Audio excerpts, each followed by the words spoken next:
Hai teman-teman, selamat datang. Saya Ika Melinda Ningtyas dari jurusan Bahasa Asing Terapan kelas B Universitas Diponegoro. Pada kesempatan kali ini, saya akan membahas tentang sebuah tempat peninggalan Belanda yang sangat dikenal baik oleh masyarakat Semarang maupun luar Semarang. Ya, tempat itu adalah Lawang Sewu. Lawang Sewu, kalian pasti pernah mendengar gedung satu ini. Beberapa tahun lalu, gedung peninggalan Belanda ini sangat populer terutama di kalangan warga kota Semarang. Bukan hanya karena sejarahnya yang panjang, arsitektur khas kolonial, tapi juga karena kisah-kisah seram yang menghantui gedung peninggalan Belanda ini. Orang-orang mungkin mengenal gedung ini dengan nama Lawang Sewu. Tapi tahukah kamu jika itu bukanlah nama asli dari Lawang Sewu? Di awal pembangunannya, bangunan itu bernama Nederlands Indische Spoorweg Massapich. Sedangkan dalam bahasa Jawa, Lawang Sewu artinya 1000 pintu.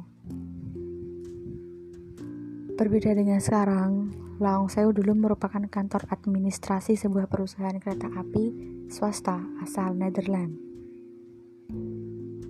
Pembangunan kantor administrasi ini dimulai pada tahun 1904 dan selesai pada tahun 1907. Selain itu, di balik hingar-bingar pekerja perusahaan kereta api, Lawang Sewu juga memiliki sisi kelam yang jauh dari kesan sebuah perkantoran.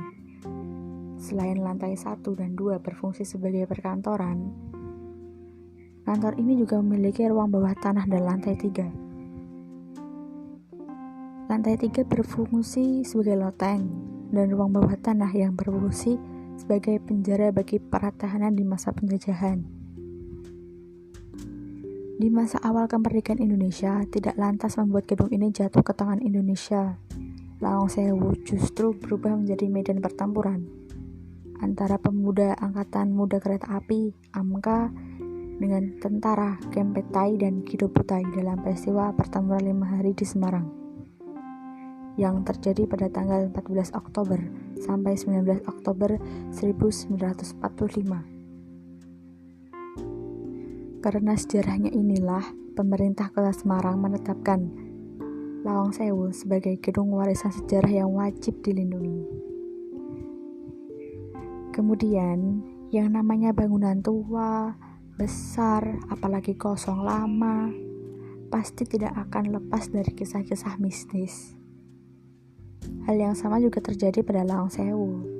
Setelah kosong bertahun-tahun, gedung peninggalan Belanda ini jadi tidak terurus dan terlihat menyeramkan. Tidak heran jika akhirnya beredar banyak kisah mistis yang menghantui Lawang Sewu.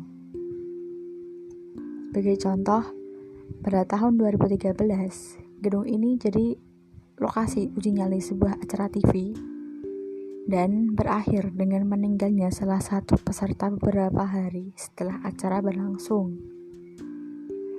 Karena horor yang menghantui, gedung ini pernah dinobatkan sebagai bangunan paling menyeramkan kedua di benua Asia loh. Sempat dinobatkan sebagai bangunan paling angker. Kini Lawang Sewu sudah berbenah.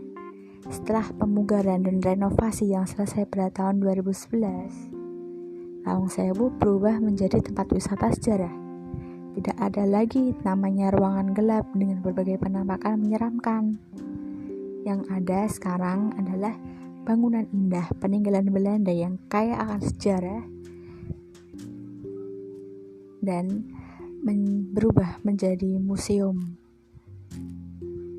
kereta api dan tempat untuk pameran lainnya. Ya, selesai sudah segmen podcast kita kali ini. Terima kasih telah mendengarkan podcast saya dan sampai jumpa.